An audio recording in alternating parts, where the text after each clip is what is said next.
Uhum. Tá, vamos lá. Tá. Métodos formais no mundo real.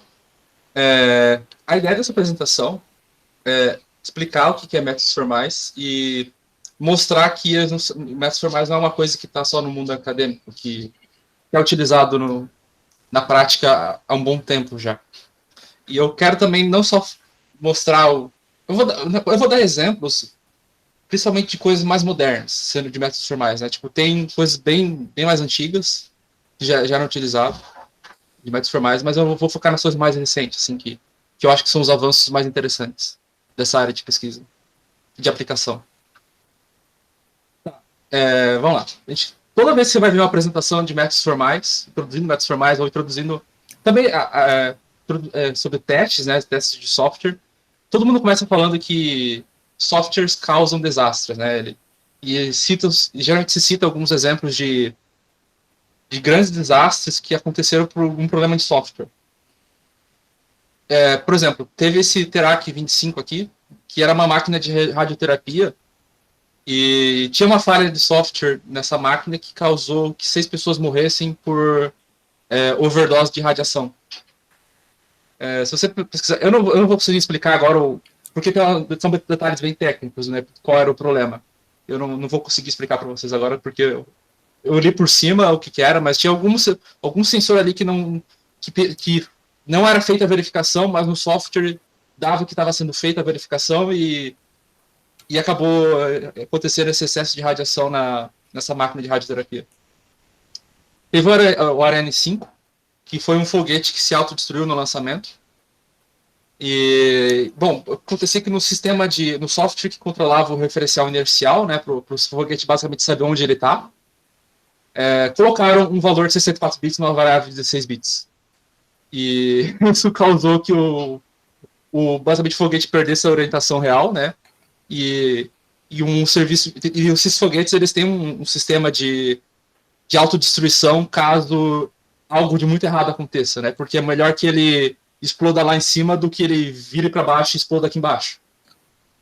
Então, se ele está subindo, em algum momento ele começou a fazer uma curva que assim, vai dar errado, ele se autodestrói lá em cima, para ele não virar um míssil, basicamente, né? E aconteceu isso porque esse erro que aconteceu ali, porque reaproveitaram o código do Ariane 4 e algumas coisas não eram exatamente as mesmas e deu esse problema. E teve esse outro aqui, que é esse Knight Capital Group, que é basicamente uma empresa que fazia trades no mercado financeiro e eles faziam trades daquela forma que é bem rápido, assim, você compra e vende bem rápido. E essas decisões de compra e venda rápido eram feitas utilizando um software. E esse software tinha algum problema que causou que eles perdessem 460 milhões de dólares no mercado americano de ações. E foi tipo num dia, assim, porque foi muito rápido essa venda, essa compra. Então, por causa desse erro, eles perderam 460 milhões de dólares. Bom, é só para exemplificar, para ter uma motivação, por que a gente está preocupado que softwares funcionem de maneira correta, né? Ou que não façam certas coisas. E quando a gente pensa em métodos formais, então a gente está falando uma área então, da engenharia de software. Por que é uma área da engenharia de software? Porque o que é engenharia de software? Vamos começar por aí. Engenharia de software pergunta o seguinte: como programar melhor? Essa é a questão da engenharia de software. Como a gente desenvolve softwares melhores programando melhor? Como a gente melhora o nosso processo de desenvolvimento de software? E garante que o software é o que a gente quer? É claro que essa pergunta é bastante ampla. Você vai ter várias respostas para isso. E uma área da engenharia de software vai tentar responder essa questão de como programar melhor e fazer programas melhores, utilizando métodos formais. Quando a gente fala métodos formais, a gente está essencialmente falando em métodos matemáticos. Então, tudo que a gente faz em métodos formais é utilizando matemática. É um campo da engenharia de software que utiliza muita matemática. E como que você constrói confiabilidade, confiança utilizando métodos formais? Você vai ter basicamente 3 fases do método de software. Você vai ter uma especificação. Essa especificação ela pode ser a partir de um modelo. No caso, isso, por exemplo, vou citar mais pra frente, ele pode ser, por exemplo, usando redes de Petri, ou cadeias de Markov, ou algum sistema de eventos finito. Pode ser usando algum sistema de lógica, como uma lógica de Roar, ou pode ser com tipos. Eu vou falar mais detalhes de cada um deles depois. Aí você vai ter o desenvolvimento, que vai estar mirando nessa especificação, e depois você vai ter a verificação, que é demonstrar matematicamente que o teu desenvolvimento atende à especificação. Então, esse é o ciclo de desenvolvimento de um software. O ML poderia ser classificado como um modelo, por exemplo. O ML é considerado semi-formal. É que a ML não é muito matemática, ele não garante muito comportamento. Tá. Agora vem a pergunta mais complicada de todas. O que é um software correto? Essa pergunta é horrorosa, porque você não consegue responder ela direito às vezes. Eu pergunto para você, o que é um navegador correto? Alguém? Só que não está errado, pode ser. Mas se eu pergunto para vocês, o que é um navegador correto? O que vocês pensam? É aquele que não se apropria das terras alheias. Hã? Desculpa. Mas o que vocês pensam como navegador correto? Que ele vai abrir os sites que eu colocar no endereço, que ele vai dar a resposta que o site daria para uma requisição com HTTP correta?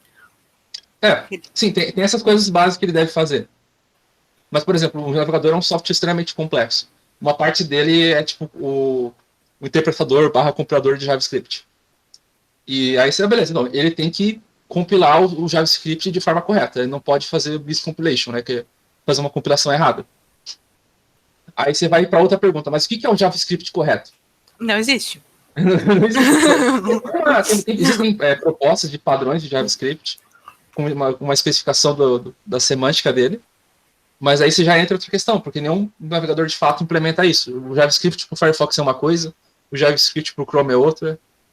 Então é uma pergunta muito complexa, e geralmente com questões complexas você tenta lidar com as partes, né? Então, existem propostas de compiladores de JavaScript verificados, existem essas coisas. Mas, por exemplo, falando do compilador, né? Já que o compilador é um bom exemplo de software que é interessante fazer a verificação formal dele. Por quê? O compilador, você consegue geralmente ter uma especificação formal, por exemplo, da gramática. A gramática da linguagem, né? Você consegue definir ela. E geralmente a grande maioria das linguagens, pelo menos, linguagem de programação tem uma gramática formalmente especificada. O que não se tem, geralmente, é uma semântica formalmente especificada. Daí é mais complicado. Ou então um sistema de tipos formalmente especificado. Isso você não tem às vezes. Mas a sintaxe, pelo menos, você tem. Pelo menos a análise sintática é garantida. Você deveria conseguir especificar formalmente e verificar isso, que a AST que teu compilador vai estar gerando está correta conforme a especificação da gramática da linguagem. Isso, pelo menos, em tese, você poderia fazer. Na grande maioria das linguagens, mas são pouquíssimas linguagens que você tem uma especificação formal das outras partes dela.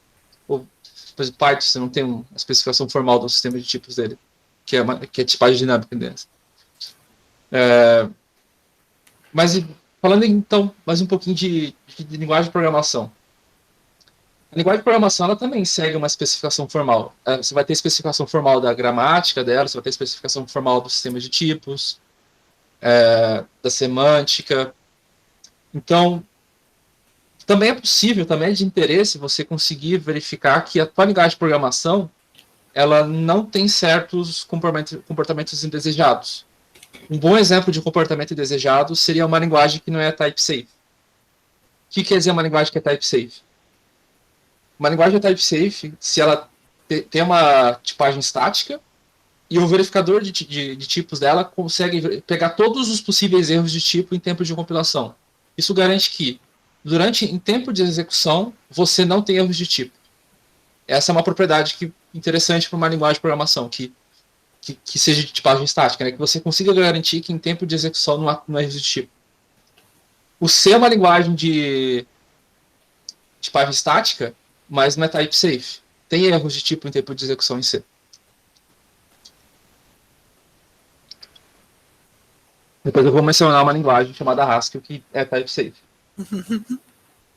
Ou, na verdade, assim, é meio complicado falar que Haskell é type safe, mas depois eu vou entrar nesse detalhe. Tá. A gente quer, o que a gente quer, na verdade, aqui com métodos formais é construir confiança em software, né? Aí entra aquela questão, né? Teste versus verificação formal. Para o que cada um serve, né? Você tem uma frase, estou parafraseando aqui uma Dijkstra, né? Testes não provam a ausência de bugs, somente a presença deles.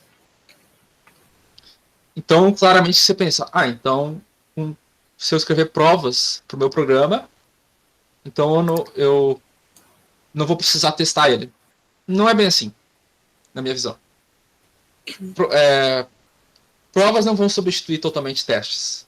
Porque, por exemplo, um software complexo, você vai ter, por exemplo, teste de integração.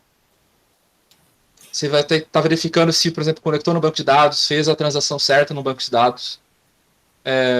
Isso você não vai conseguir verificar com uma prova. Isso daí é uma coisa quase em nível por exemplo, é uma configuração, por exemplo, a configuração do banco de dados está certa? Conectou no banco de dados certo? Isso não é uma coisa que você vai verificar em prova. Então, os testes, eles não são totalmente substituídos por verificação formal, mas alguns testes sim. Então, por exemplo, muitos testes que você pode escrever no seu software são para verificar se o tipo de dado que está chegando em algum lugar é o correto. Isso você não precisaria fazer se você utilizar uma linguagem com um tipo de tipagem estática e que seja type safe. Isso você não precisaria fazer. Verificar se os dados estão do tipo certo no lugar certo. Isso não é um teste que você não precisa fazer.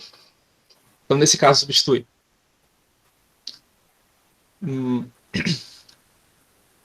Bom, continuando aqui. Eu já fiz um gancho aqui para verificação automática, né? Como eu falei para vocês, tipagem estática é uma forma de verificação automática. Por que é verificação automática? Você basicamente dá o teu programa, teu código para um programa de computador, que seria o type checker, né? O analisador, o verificador dos tipos do programa, e ele vai apontar para você os erros. E aí isso é interessante por quê? Porque você não tem trabalho nenhum, basicamente, né? Você não precisou procurar os erros, o programa, o analisador de tipos apontou para você os erros.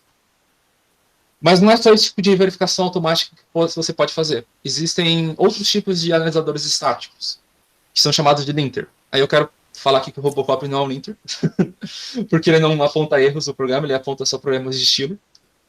Mas a ideia de um linter, de verdade, é que ele vai olhar teu código e falar, aqui você está usando uma variável que não foi atribuída. Aqui você está possivelmente criando um loop infinito. Ele vai conseguir apontar para você problemas, bugs reais no teu código. Só analisando ele sem executar ele. Essa é a ideia de um analisador estático.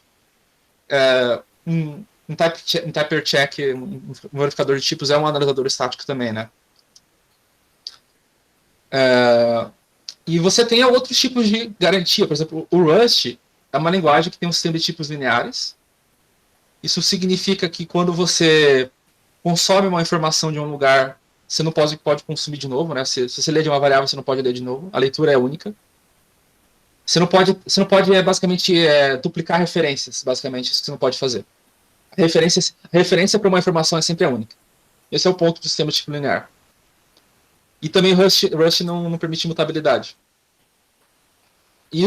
Essas duas características facilitam muito a concorrência de programa, fazer um programa que é concorrente, né? Um software que é concorrente.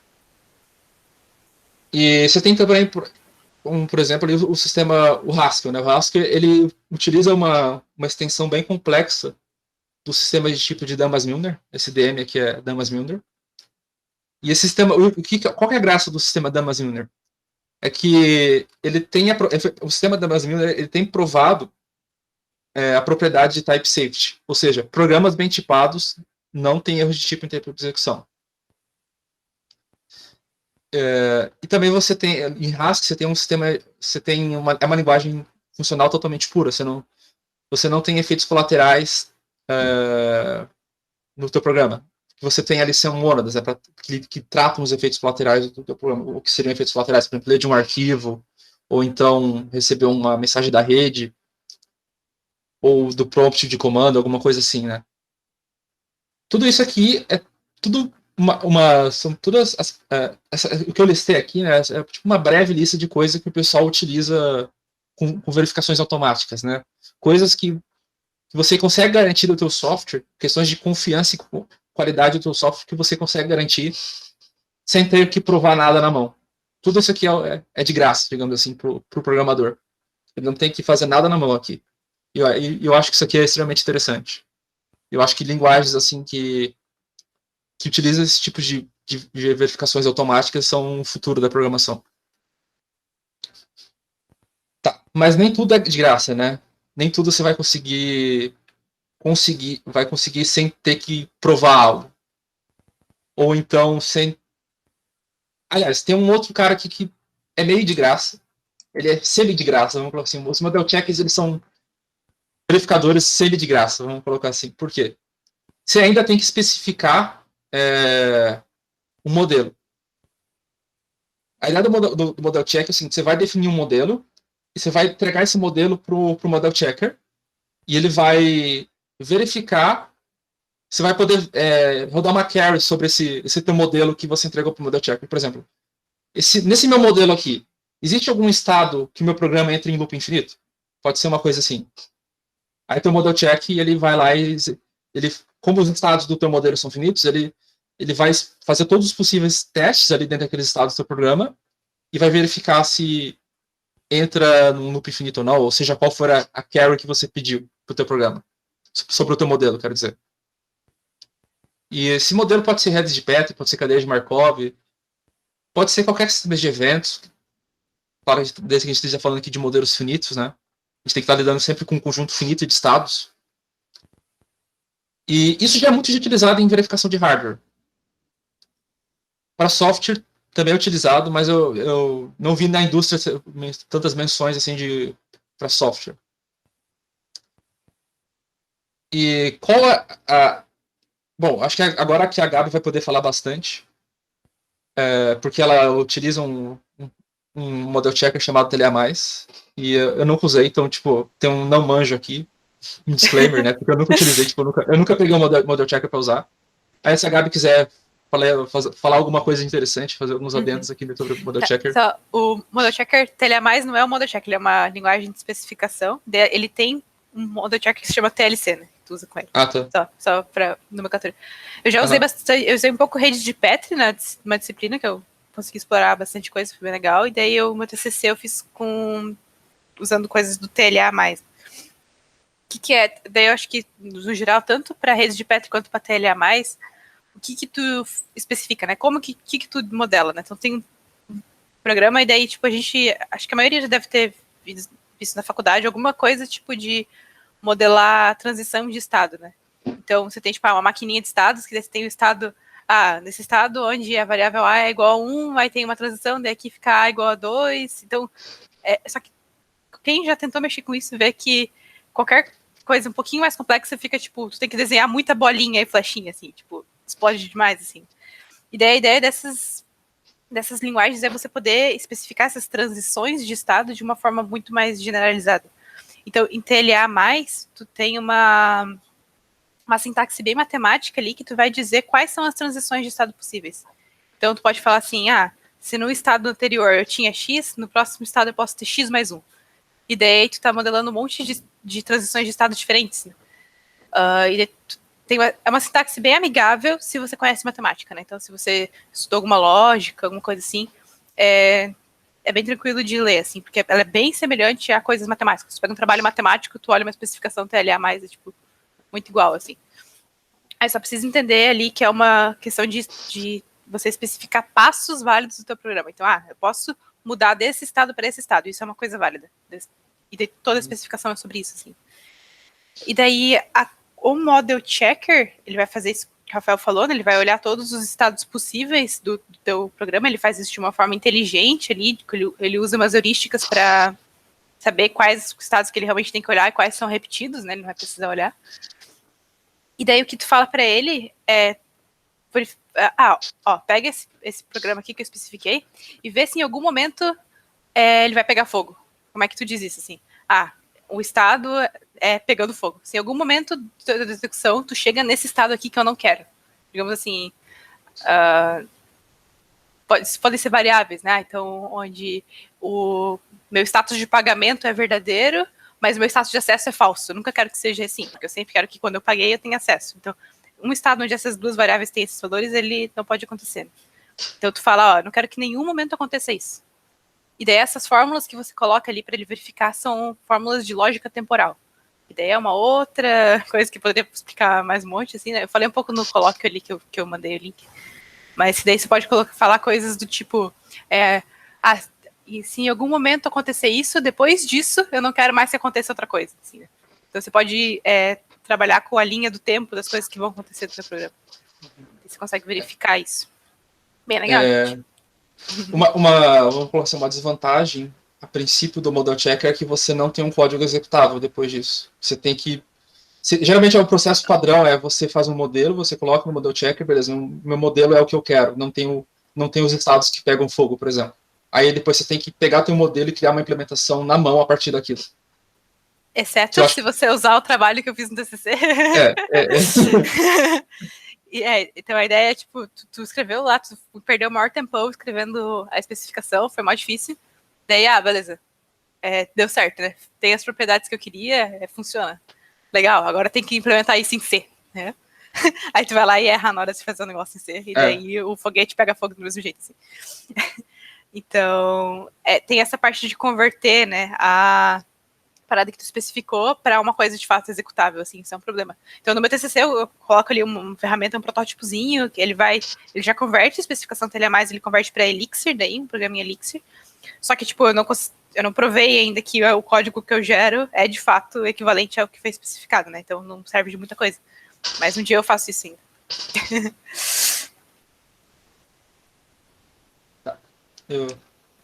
Agora eu vou entrar em um outro... Agora eu tô falando de coisas que... eu tô crescendo o quão de graça é a verificação, digamos assim. Né? Agora tá menos de graça ainda. Qual que é a ideia? Você tem uma coisa que tá recente, que surgiu nos últimos anos, que são linguagens com sistemas de tipos dependentes.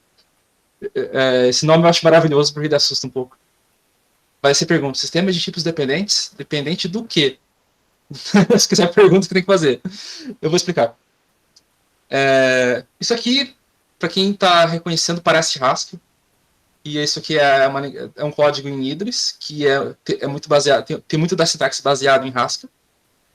É basicamente uma função de concatenação de dois vetores. O que isso aqui está te dizendo? Você vai receber um vetor, um vect, né, de tamanho n, com tipo A, outro vetor de tamanho m e também do tipo A. Ou seja, eu tenho dois vetores, um tem o tamanho n e outro tem o tamanho m. O que eu vou ter no final? Eu vou ter um vetor que tem o tamanho n mais m do tipo A. Então, você tem que prestar atenção numa coisa muito importante aqui. Tem um valor numérico no tipo. O n e o m e o n mais m. São números. Ou seja, você tem um tipo de dado que parte da informação que ele carrega é um número. É um valor. Não é um tipo. Tipo, odeio. É muito ruim falar sobre tipo por causa disso em português. Mas então, a ideia aqui é que você vai ter um programa de computador que ele está te garantindo que essa função append tem essa propriedade de que você vai ter um vetor no final que tem o tamanho que é a soma dos dois vetores iniciais. Ou seja, tem uma propriedade garantida aqui. Esse em específico, você não vai ter que provar nada depois. Porque o Idris ele é esperto o suficiente para fazer a prova para você. Mas nem sempre é assim. Às vezes você vai ter que, depois de definir o teu programa, você vai ter, tipo, que ele chama de holes, buracos, que você vai ter que preencher com provas. Você vai ter que escrever provas aqui em Idris. Aqui nesse exemplo não tem, infelizmente. Mas na próxima linguagem vai ter um exemplo de prova. E é mais ou menos a mesma coisa. Você vai ter que preencher alguns buracos do teu programa com provas. Ou seja, você vai escrever teu programa como você escreveria antes. Só que vai ter alguns buracos neles que você vai ter que completar com provas. E isso aqui tem se tornado tem crescido bastante. Você tem várias linguagens de programação, pelo menos umas 4 aí que estão ficando bem conhecidas, que é Idris, Agda, Epigram e F-Star, que estão começando a crescer, surgir e ainda não são utilizadas na indústria. Essas linguagens especificamente são muito uso acadêmico, principalmente uso acadêmico, mas a proposta delas é muito interessante, que um dia você vai poder escrever seus programas e você vai ter garantias são especificações bem fortes sobre o teu programa. Eu acho que logo mais eu vou mencionar o meu trabalho de mestrado, que é um bom exemplo disso, que foi nesse sentido. Mas antes disso eu quero falar sobre assistente de provas. Tá, tem as linguagens com tipo dependentes, linguagem de programação com tipo dependentes, e existem o assistente de provas. Os assistentes de provas, muitos deles, também são linguagens de programação com tipo dependentes. No caso, o COC é um exemplo desse. Isabelle, Felv acho que não lembro, eu não conheço Felv direito. Mas qual que é a ideia de um assistente de prova? Um assistente de prova é um programa de computador no qual você vai escrever uma prova matemática e esse programa de computador ele vai dizer se a sua prova está correta ou não. É basicamente isso que ele vai fazer. Ele vai fazer um check na tua prova. E o interessante disso, né? Por que isso é interessante? Porque se você analisar historicamente, diversas provas matemáticas foram apresentadas na literatura e depois de um certo tempo descobriu-se falhas nessas provas matemáticas. Porque pessoas cometem erros. E mesmo assim, o cara vai lá e escreve um artigo com uma prova matemática de um teorema super cabeludo da matemática. O artigo é revisado pelos pares, é aceito, mas depois, 2 anos depois, alguém pega aquele artigo e consegue descobrir um problema na prova e agora aquela prova não vale mais. Tem um teorema, o último teorema de Fermat, que ele é exatamente isso. O Fermat era um matemático francês bem troll, assim, que ele fazia o seguinte, ele escrevia uma coisa, isso aqui é verdade, e lançava assim para a comunidade acadêmica provar. Eu provei, isso aqui é verdade, mas eu não vou mostrar a prova. E sempre ele estava certo, curiosamente. Ele não estava mentindo que ele tinha provado. Só que ele jogava assim na comunidade assim, para mostrar como ele é foda, tipo, eu provei isso aqui, mas eu quero ver vocês provar agora. E tem o último teorema de Fermat que é um desses que ficou em aberto há muito tempo. Tipo, o Fermat lançou esse teorema e as pessoas apresentavam provas, tempo depois descobria que a prova estava errada. Mas esse último teorema de Fermat ele foi finalmente provado correto em 93. Mas ele não foi utilizando o assistente de prova. Mas isso seria um bom exemplo de um lugar que um assistente de prova seria bem interessante, né? Porque você tem pessoas que cometem erros, né? Então, o assistente de prova ele tá aí para você ter um nível a mais de confiança. É claro que você pode falar, bom, o assistente de prova é um programa de computador. Ele também pode estar errado. Isso é verdade. Isso é um problema que você tem que considerar. Mas a ideia de um assistente de prova é que ele é construído de forma bem rigorosa a evitar esse cenário. E os assistentes de provas, tanto Cox, Isabelle, Felv, nenhum deles tem tipo, uma prova que ele está certo. Tá? Mas ainda assim é um grau de confiança mais alto do que só um ser humano corrigindo a prova. É um grau a mais de confiança. Não é perfeito, não é uma confiança absoluta, porque, como eu falei, os próprios assistentes não são verificados. Mas é um passo a mais de confiança, um grau a mais de confiança. Tá, aqui eu tenho um exemplo de Koch, é o teorema que ele diz o seguinte, para todo número natural, n e m, se o n for igual a m, então você somar n com n é a mesma coisa que somar m com n. Isso aqui é uma prova por reescrita, basicamente. Você pega esse lado e reescreve aqui, tipo, beleza, n igual a m. Então vem aqui, troco n por m, aqui também n por m, agora tem um lado esquerdo que é igual ao direito. É isso que essa prova fez, basicamente. Dá para fazer É uma prova extremamente boba, eu sei, mas é só para exemplificar como que se escreve uma prova, para não ficar tão abstrato assim. Você vai anunciar o teorema, você vai escrever aqui proof, aí você escreve a sua prova, e daí QD como queremos demonstrar. É assim que tu escreve a tua prova. E por exemplo, no meu mestrado, o que eu fiz?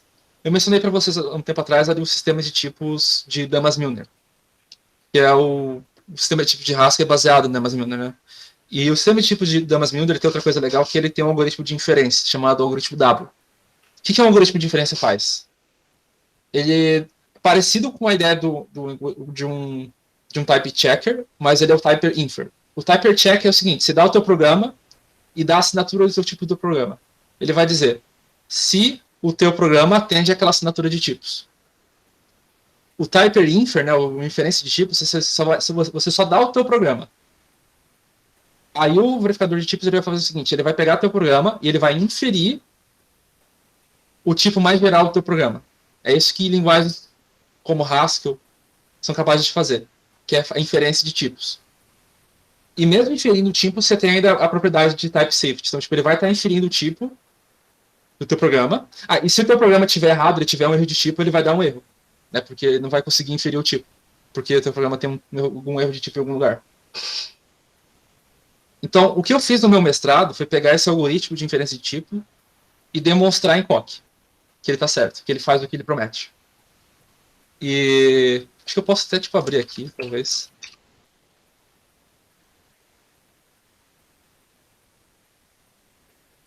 Esse aqui, W em Coq. Aí você vê aqui no código-fonte.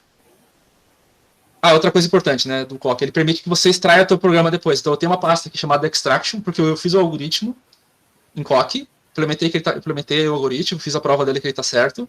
Aí depois eu extraí o código para Haskell. Então aqui no extraction tem tipo código em Haskell do meu algoritmo tá aqui. Tudo isso aqui foi gerado pelo programa em Coq. Não foi escrito à mão essas coisas aqui. Eu escrevi na mão. Eu fiz uma versão disso na mão. Posso que não tá tão boa quanto o provado. Deixa eu achar uma coisa aqui. Um arquivo. Aqui, é o infer. Tá aqui. Ó. Não sei se vocês conseguem ler, talvez às vezes tá meio pequeno. Tá, esse aqui é o código do programa. Esse aqui é a assinatura de tipo. Então, tipo, a assinatura de tipo é bem cabeluda. Isso é um problema. Tipo, realmente, quando você programa com tipo dependente, isso aqui são os tipos dependentes. Você tem, tipo, valores aqui. Tem a propriedade de completeness, por exemplo. E esse é o termo, tipo dependente, né? Como eu já expliquei para vocês antes. E você fica uma assinatura de tipo bem cabeluda. Esse é um detalhe quando você usa os tipos dependentes. Então isso talvez é um... E você também tem uma prova gigantesca. Aliás, isso aqui é só uma parte da prova. A prova... Aqui tá tipo... São provas, mas é uma prova, tal. Isso aqui, todo esse código aqui. Mas ele está utilizando vários e vários outros lemas já aprovados antes. Então, tipo... O pessoal tá perguntando se os OTDDs tem teste. Acho que é legal falar que o Coq, tipo, ele tem uma interface interativa. Então, cada linha que tu escreve, ele vai te mostrar se aquilo tá certo ou não. Então, como se tu estivesse testando cada coisa que tu faz, assim. É muito massa, cara. É tipo, você tá provando. A prova tá avançando. O Rafael não escreveu tudo isso na cabeça, assim. Tipo, ele pegou e escreveu no papel e ele colocou no computador. Tipo, ele escreve uma linha dessa, daí fala, agora a tua prova tá nesse estado aqui. Então, como isso. Se, tipo, tu faz alguma coisa de matemática, tipo, tem algo igual a alguma coisa, né? Daí tu faz, agora aplica a Bhaskara. Daí, tipo, essa coisa fica diferente, entendeu? Daí ele vai iterativamente, assim. Eu acho que eu posso mostrar pra vocês aqui.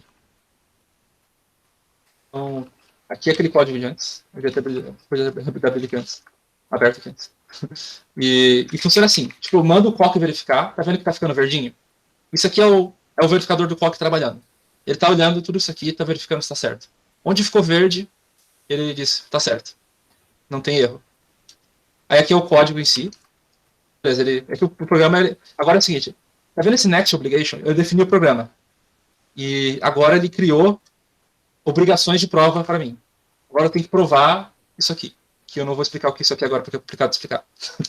Mas eu vou lá e provo. A prova é bem simples. Aí eu tenho que provar essa outra coisa aqui agora. Aí eu tenho Vai aqui o crush. É que assim, o Coq ele é um assistente de provas baseado em táticas.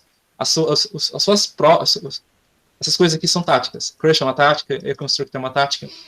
Que ele vai, às vezes, às vezes essas táticas elas tentam provar para você algumas coisas, eles fazem certas coisas específicas na tua prova. Basicamente, a tática manipula o estado da tua prova, para que você chegue no objetivo que você quer. Eu me perdi aqui. Tá. Tipo, isso daí daria pra, tipo, fazer, por exemplo, provar uma equivalência lógica e eu pego e falo assim, De Morgan, depois implicação e depois não sei o quê. Isso. Isso. Manjei. Agora eu quero falar de exemplos reais. E tem um xodózinho que eu adoro, que é o CompCert. O que é o CompCert? O CompCert ele é um compilador de C sem bugs. Eu falei para vocês, uma coisa muito interessante de você verificar são compiladores, né? E ele foi desenvolvido em POC. Eu quero abrir esses links aqui, inclusive. Aqui é o site oficial do CompCert. Você pode usar o CompCert, não tem problema nenhum, ele tem uma licença livre. Mas se você quiser utilizar para fim comercial, ele tem uma licença especial para uso comercial. Mas você pode utilizar nos seus trabalhinhos por aí, utilizar o CompCert. E o que eu acho que... Até outra coisa que eu quero abrir aqui, peraí. Eu falei que ele não tem bugs. Agora eu preciso justificar essa afirmação melhor, né? Tem um artigo, esse artigo aqui, tá abrindo agora. O que esse artigo ele faz? Ele usa uma ferramenta chamada CSmith. Essa ferramenta ela gera programas em C, e ele gera um programa em C com um comportamento específico. Tipo, ele gera aleatoriamente, né, randomicamente, programas em C com certos comportamentos específicos. E ele dá esses programas em C para compiladores rodarem, e o compilador compila esse programa e te dá o programa de volta, ele vai lá e verifica se é aquilo mesmo. Ou seja, é uma ferramenta para encontrar bug em compilador.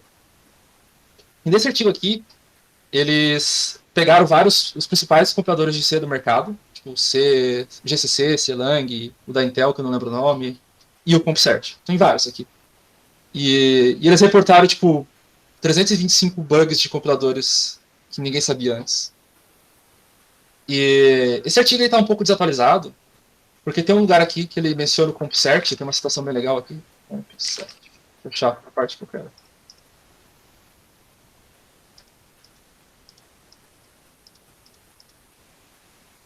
Então, eles encontraram bugs em CompCert, mas ele explica aqui que os bugs encontrados no CompCert são de partes que não eram verificadas ainda do CompCert, porque eles desenvolveram o CompCert e não verificaram tudo de uma vez. Eles foram gradualmente verificando, né?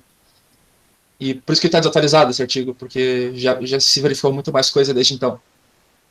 Mas o que ele fala é aqui, ó. The striking thing about CompCert results is that the middle-end bugs we found in all other compilers are absent. Ou seja, essa parte verificada um compilador ele é feito em camadas, né? Você tem a front, você tem o middle, né? E você tem o back-end ali dele. Então, do middle até o back, não encontraram bugs no CompCert, porque é a parte verificada deles. Ou seja, testes não provam a ausência de bugs, mas eles não encontraram, e não foi por falta de tentar. E todos os outros compiladores encontraram bugs, inclusive bugs desconhecidos. Agora eles falando que não foi por falta de tentativa. Então, eu acho esse cara aqui um fodozinho, porque eu acho que é um dos maiores resultados da área de métodos formais que já existiu, uma das maiores realizações. E tem outra coisa. Tá, beleza. Fizeram essa parada foda. E tá sendo usada essa parada foda? Está. Falei pra vocês que tem uma licença comercial, né? Que é distribuída pela SABSINT aqui. E olha só onde que está sendo utilizado já o CompCert. Tem esse Instituto de Pesquisa de Dynamics de Aviação, que eles utilizam o CompCert para compilar os programas de navegação aérea deles, de flight control, né? O avião, ele segue uma rota, né? E essa rota é calculada pelo computador. E o código que eles desenvolvem é compilado em C.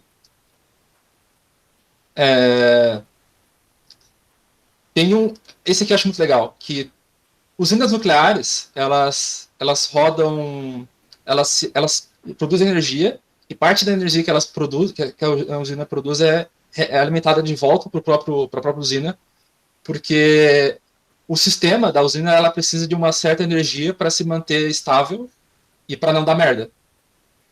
E o que pode acontecer é de que, se por algum motivo a usina nuclear para de produzir energia, ela não vai ter essa energia para ela se alimentar e pode dar pode dar uma grande merda ali.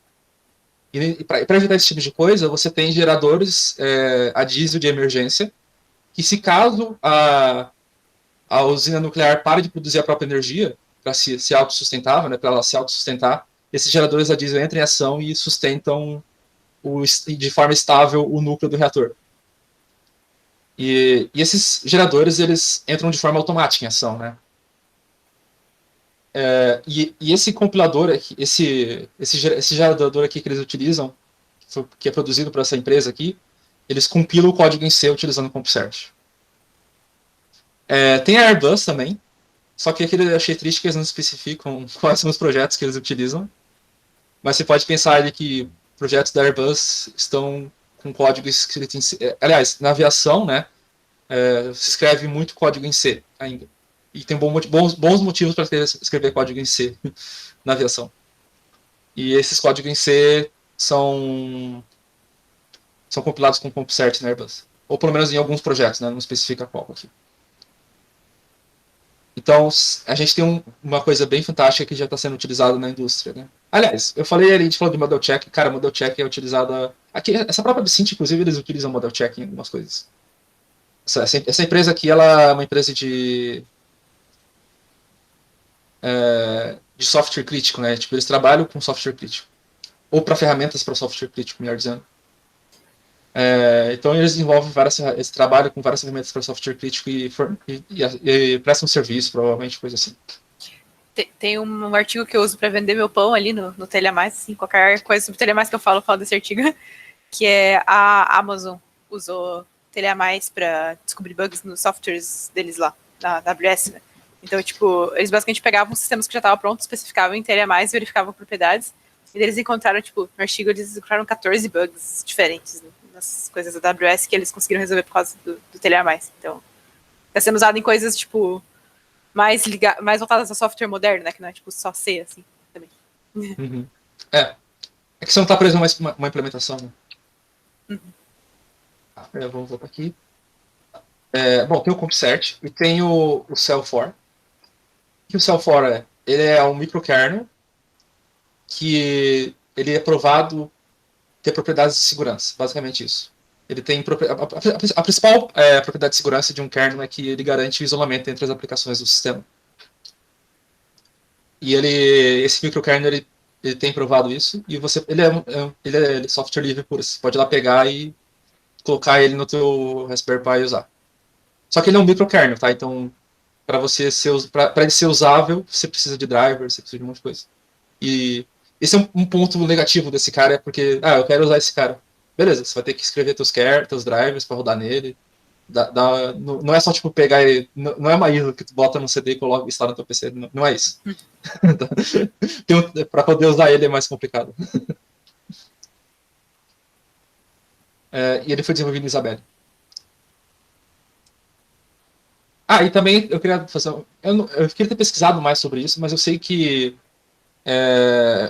tem se pesquisado bastante sobre blockchain, smart contracts, porque você tem ali. A ideia de um smart contract é que você vai rodar um programa ali, né, na blockchain, e esse programa ele tem que ter.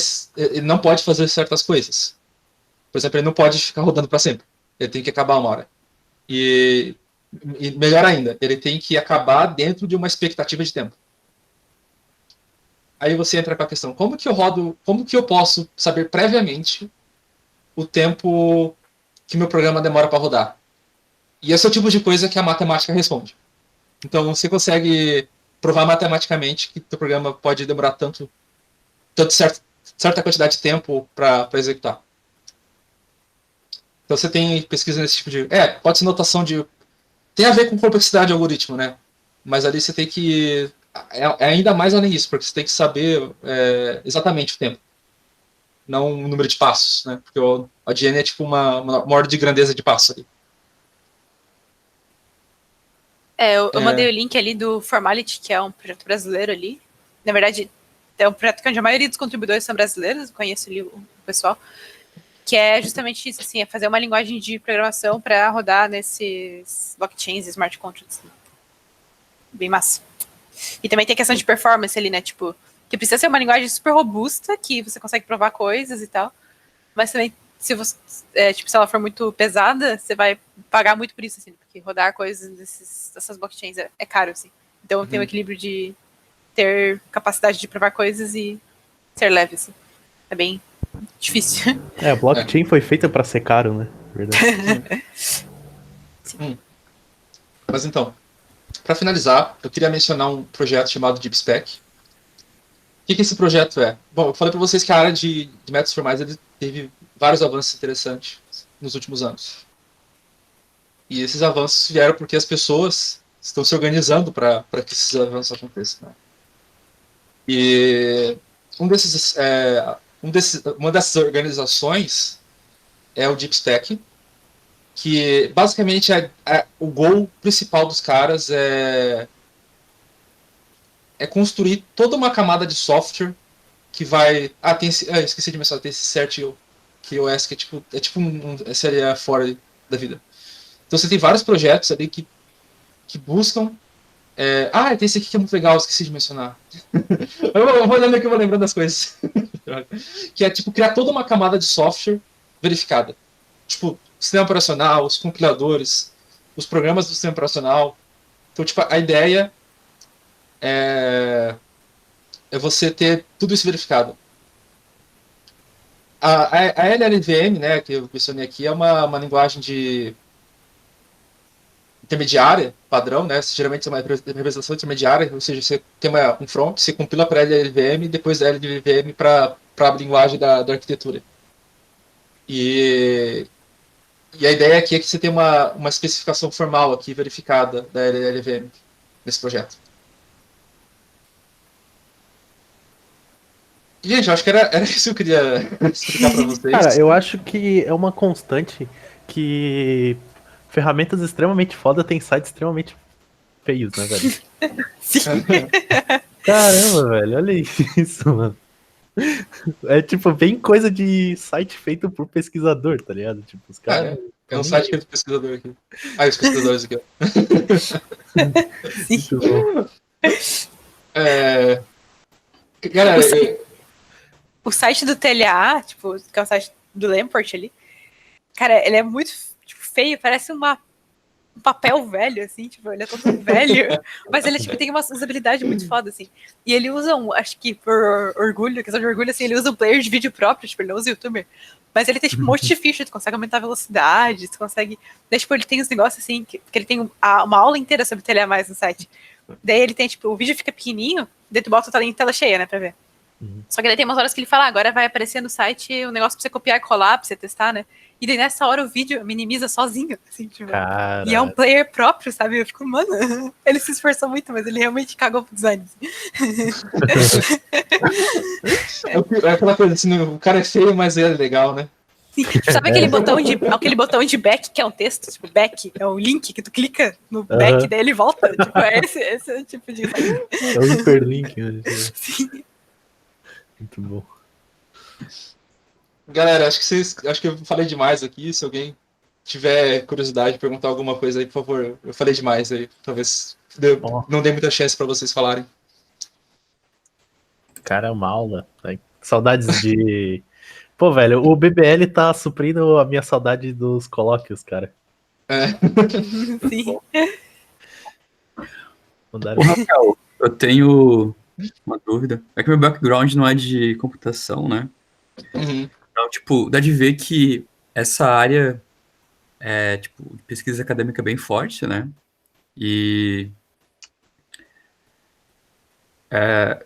Mas o que eu quero perguntar para ti é assim, existe uma distância, né, entre fazer essas provas e programas que são críticos, talvez programas mais simples conseguem ser resolvidos através de provas, né? E qual que é a tua perspectiva em questão desse conceito, né, com desenvolver, sei lá, JavaScript, web, alguma coisa, ou software mais alto nível? Uhum. O que o que que a linguagem formal te ajuda nisso, entende? Quais são teus ensinamentos da linguagem formal que tu consegue abstrair para essa parte de desenvolvimento mais, não moderno, né, mas tipo, zoado, assim. Uhum. Cara, eu não sei se compreendi bem a tua pergunta, mas eu acho que, vamos falar em adoção, né, dessas coisas que eu apresentei para vocês. Eu acho que a adoção é mais ou menos na ordem que eu apresentei aqui. Ou seja, primeiro vamos começar a ver mais pessoas utilizando coisas que são verificações automáticas, sistemas de tipos estáticos, linters, né? Já está começando. Vai ser nesse sentido. Eu acho que o Model Checker, na verdade, o Model Checker já está sendo usado em certos setores da indústria há um bom tempo. Mas quem sabe a gente pode começar a ver em outros setores da indústria utilizarem Model Checker, que não estão utilizando ainda. E eu acho que assim, e agora quando a gente vai para coisas como assistente de provas e sistema de tipos dependentes, eu acho que a gente tem muito código para fazer com essas coisas ainda. O que eu quero dizer com isso? A gente tem sistemas operacionais para escrever utilizando isso, a gente tem compiladores para escrever utilizando isso. Então, antes de você ter alguém utilizando o Idris para fazer algum sistema de algum site por aí, a gente vai ver pessoas fazendo muitos compiladores em Idris, ou em Agda, ou em Epigram, sei lá. Então, eu acho que o foco dessas linguagens com sistemas de tipos dependentes e assistente de provas, por um bom tempo, vão ser, vamos dizer assim, softwares de base, ou software que quando todo mundo a gente constrói software em cima de uma stack de software, né?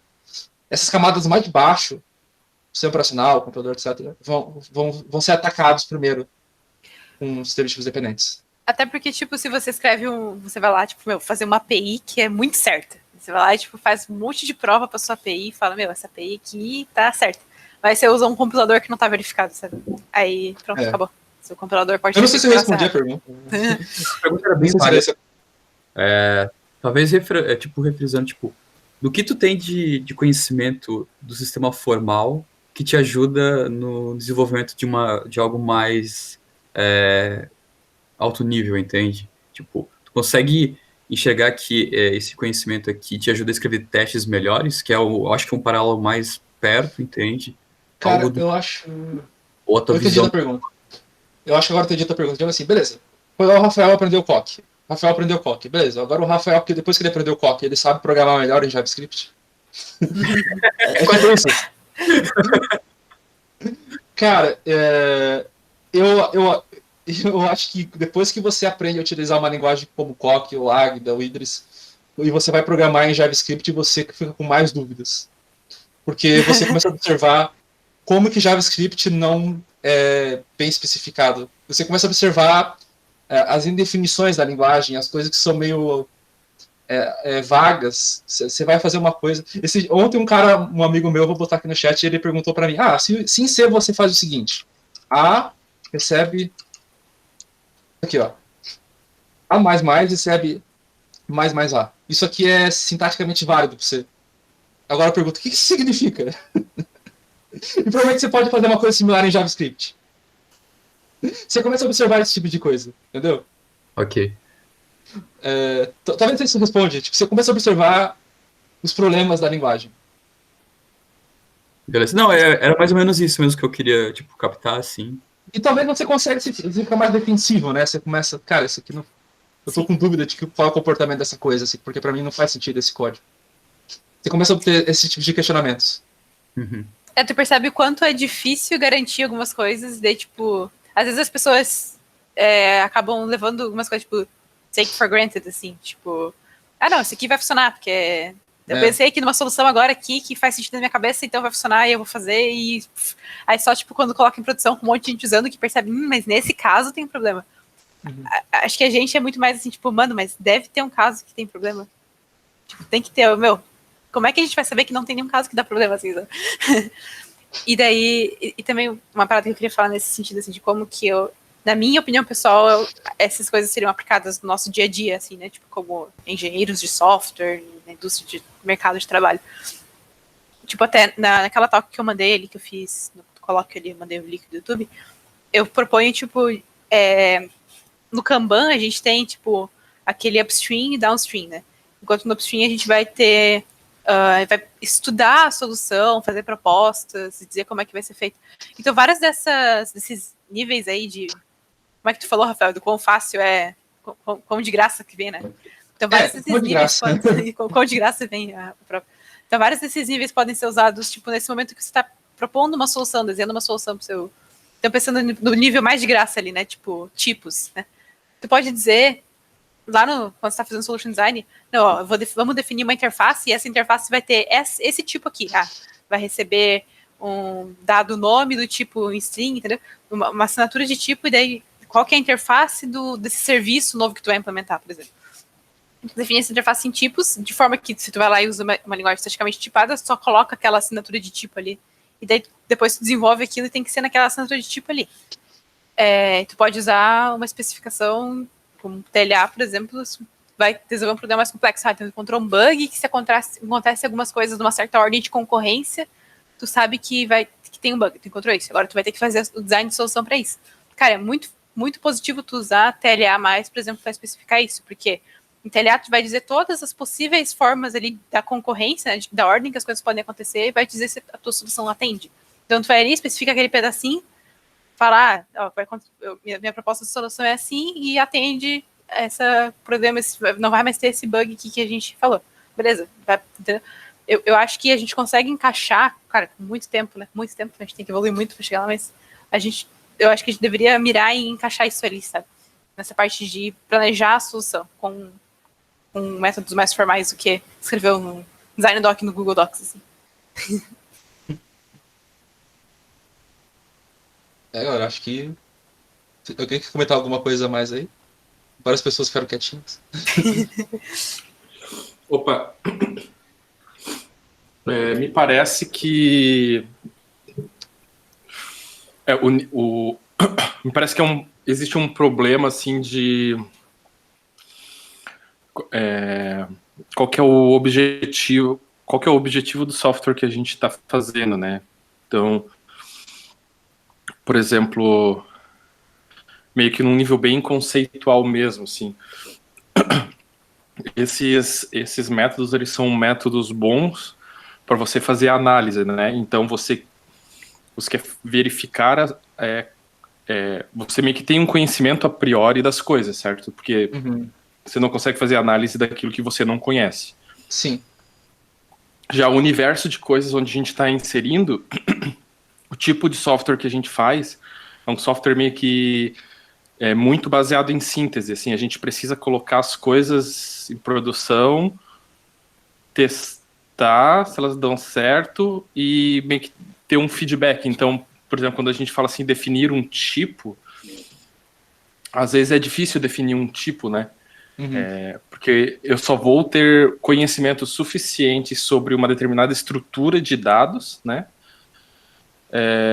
Depois de testar ela em produção, né? É muito comum isso acontecer, assim, a gente define algum tipo de dado, roda em produção, e daí depois de um tempo a gente pega algum erro que está muito relacionado com aquele tipo que a gente escolheu, porque, na verdade, lá com a parada rodando, aquela análise que a gente fez antes, ela tinha algum equívoco, realmente não tinha planejado alguma coisa, e a gente inferiu ali um determinado tipo com o conhecimento que a gente tinha a priori, mas daí, na realidade, era outro. Assim.